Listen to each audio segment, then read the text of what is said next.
ايه ده ايه ده ايه ده؟ شايفين ايه ده؟ هم عمال يشاوروا عليا كده ليه؟ وبيضحكوا عليا كده ليه؟ وفي ايه؟ وانا شكلي مات؟ فعلا يا جماعة مش لايق عليها اي تسريحة، وبعدين لبسها مبهدل قوي، وقميص المدرسة كبير قوي عليها. ايه ده؟ متعرفش تلبس دي ولا ايه؟ ايه اللي بيقولوا ده عليا؟ ايه ده؟ ايه التنمر ده؟ انا زعلانة ومش عارفة اعمل ايه. انا ما بحبش المدرسة دي ومش هاجي هنا تاني. بتعيط؟ ما هي صراحة ما تنفعش تقعد في المدرسة دي. دي مدرسة عايزة بنات جميلات زينا. ايوه ايه ده ايه ده؟ شكلها وحش قوي.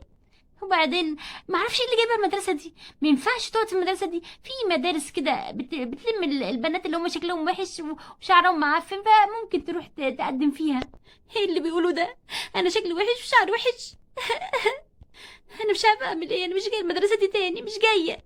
انا مش عارفه بيكرهوني كده ليه. من اول يوم جيت في المدرسه وما بيكرهوني، وحاولت اصاحبهم مش عايزين يصاحبوني. ليه؟ وانا فيا ايه؟ فيا ايه اقل منهم؟ ياي. بقول لك انت وهي خلينا في الواجب بتاعنا. انا مش عارفه، في شويه مسائل مش عارفه احلهم، وسيبكم منها بقى. احنا هنضيع يومنا كله عليها؟ ايه ده؟ دي ما تستاهلش. ايوه صح انت عندك حق. يلا يا ليلى بقى، مش فاضيين لباربي وقرفها. انا قرف. صباح الخير يا بنات. ايه ده؟ المس جت. صباح الخير يا ميس. صباح الخير يا ميس. انزلي يا بنت من على الديسك. انت مش شايفه اني دخلت ولا عميتي؟ حاضر يا ميس. في ايه؟ هنزل اهو. اديني نزلت اهو يا ميس. ماشي يا غلبويه، كل واحده تروح على الديسك بتاعها. يلا. انتوا عاملين مجموعات كده ليه؟ وبعدين باربي صاحبتكم قاعده لوحدها كده ليه؟ احنا مش عارفين صراحه يا ميس. ايوه يا ميس، هي دايما بتحب تقعد لوحدها كده. في ايه يا باربي بتعيطي كده ليه يا حبيبتي؟ تعالي يا باربي تعالي. مفيش يا ميس مفيش. بقولك تعالي يا باربي. حاضر. وانت ادخلي جوه على الديسك بتاعك. يلا. حاضر يا ميس حاضر. في ايه يا باربي يا حبيبتي مخبيه وشك كده ليه وعماله تعيطي؟ مفيش يا ميس، اصل راسي مصدعه شويه. طبعا ما قدرتش تقول على الحقيقه. هتقولي ايه يا بنتي؟ هتقولي ايه ولا ايه؟ هي ملهاش عين اصلا تقول اي حاجه بشكلها المعفن وريحتها الوحشه دي. مفيش يا ميس مفيش. واخرسي يا بنت انت وهي اللي عماله تتودودوا كل شويه اسمع صوتكم. في ايه؟ في حاجه؟ عايزين حاجه؟ لا يا ميس مفيش حاجه يا ميس. لا طبعا يا ميس مفيش حاجه. وانت يا باربي روحي الحمام اغسلي وشك وتعالي يا حبيبتي. ولو تعبانه اجيب لك حاجه للصداع. لا يا ميس شكرا، هروح اغسل وشي واجي. في ايه يا بنات؟ حد عمل لباربي حاجه؟ احنا يا ميس احنا ما عملناش حاجه. ولا انا يا ميس. هنعمل لها ايه يعني؟ ما اصل انا عارفاكوا فصل زباله اصلا، ومفيش بنت بتدخل الفصل الا لما تطفشوها. عملتوا لها ايه؟ ما عملنا لهاش حاجه يا ميس، ما هي بتقول لحضرتك عندها صداع. لا يا حبيبتي انا عارفه عيات الصداع ده مش مصدعه. دي باربي ما كانش كده اصلا، انتوا اكيد ضايقتوها. في ايه يا باربي يا بنتي؟ مالك؟ اصحي يا حبيبتي. من ساعه ما جيتي من المدرسه وانت نايمه في السرير عماله تعيطي. حد عمل لك حاجه يا بنتي؟ قولي انا مامتك. في ايه؟ ما تخبيش عليا. بعدين يا باربي حد يدخل اوضته وينام بدون المدرسه كده؟ مفيش حاجه ماما، مفيش حاجه. لا في. قومي قولي لي في ايه. انا صراحه يا ماما مش هروح المدرسه دي تاني. مش هروح. ليه يا بنتي؟ في ايه؟ حد عملك حاجه؟ صحابي يا ماما بيتنمروا عليا وبيعيبوا عليا كل شويه. كل ما يشوفوني شكلك وحش وشعرك وحش وهدومك مبهدله، وانا مش عارفه بيعملوا كده ليه يا ماما. بيخصموني على طول، ودايما كلهم يعملوا مجموعات ويقعدوا يشاوروا عليا ويضحكوا عليا. انا مش عارفه في ايه. فيا ايه ناقص يا ماما؟ فيا ايه وحش يا ماما؟ ايه ده؟ كل ده يا باربي شلة جواكي يا حبيبتي وساكته؟ ازاي ما تقوليليش؟ لما اروح بكره للمدرسه معاكي واشتكيهم. ما ينفعش كده يا باربي. كنت لازم يا بنتي تقوليلي، لازم يا بنتي تقوليلي كده. ما ينفعش.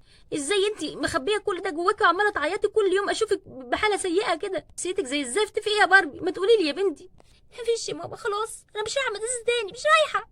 لا يا باربي هتروحي يا حبيبتي، وبكره ان شاء الله انا هروح معاكي. خلاص يا ماما اللي تشوفيه. ايه ده يا بنات؟ هي باربي من ساعه ما جت وهي نايمه كده. في ايه؟ ما نعرفش يا ميس. ما تعرفوش؟ امال مين اللي يعرف؟ احنا مش عارفين يا ميس. في ايه؟ حضرتك عصبيه كده ليه يا ميس؟ ادخل. السلام عليكم يا ميس. وعليكم السلام ورحمه الله. حضرتك اكيد مامة باربي؟ ايوه فعلا انا مامة باربي، وجايه صراحه زعلانه جدا. ليه بس حضرتك زعلانه ليه؟ يعني عجبك يا ميس صحاب باربي يتنمروا عليها؟ دي جاية كل يوم يا حبيبتي مع قطع قلبي، كل يوم عياط عياط عياط. انا فعلا بلاحظ كده، وكل يوم الاقيها نايمة في الديسك، واسأل صحابها يقولوا لي تعبانة مصدعة، لكن بصراحة حضرتك انا معرفش. لا حضرتك هي زعلانة جدا من صحابها، بيتنمروا عليها وبيعيبوا عليها وعلى شعرها وعلى لبسها لحد ما عقدوها خلاص. دي خلاص مش راضية تيجي المدرسة تاني، جالها عقدة، ده انا جبتها النهاردة بالعافية. فعلا حضرتك دي طول النهار نايمة على الديسك، مش راضية تصحى خالص وتتجاوب معانا ابدا. هتتجاوب ازاي حضرتك؟ يعني حضرتك فهمي صحابها ما ينفعش كده. سمعتوا يا بنات؟ ايوه يا ميس احنا ما عملناش حاجه. لا ما عملناش طبعا. لا عملتي انت وهي. انا زعلانه منكم جدا، انتوا كلكم زي بناتي، بس ما ينفعش تعملوا في صاحبتكم كده. ده انتوا عقدتوها، دي مش راضيه تروح المدرسه خالص ابدا. ده انا جبتها النهارده بالعافيه. احنا اسفين يا طنط، اسفين خالص. انا اسفه يا طنط، مش هعمل كده تاني. ولا انا يا طنط، معلش حقك عليا. لا يا حبايبي ما تتاسفوش ليا انا، اتاسفوا لبرب صاحبتكم مقطعه روحها من العياط. وبعدين زي ما انتوا شايفين داخله الفصل طول النهار نايمه، ما بتشتغلش معاكم في الفصل خالص، زعلانه منكم جامد. خش. ايه ده؟ دي نايمه؟ لا مش نايمه، دي عامله نفسها نايمه. انا عارفه باربي بنتي لما بتزعل بتعمل ايه. معلش يا باربي، احنا اسفين يا باربي. انا اسفه يا باربي، وانا كمان اسفه، ما تزعليش. خلاص يا باربي، خلاص يا باربي ارجوكي هعيط، معلش حقك عليا. شفتوا يا بنات انتوا حلوين ازاي؟ ايه لازمته من الاول تعملوا فيها كده؟ ايوه يا بنات، ليه كده يا بنات؟ احنا اسفين يا باربي، حقك عليا، حقك علينا يا باربي، ما تزعليش. خلاص انا مش زعلانه، انتوا برضو صحابي زي اخواتي بالظبط. خلاص يا باربي احنا اسفين، ومش هنعمل كده تاني.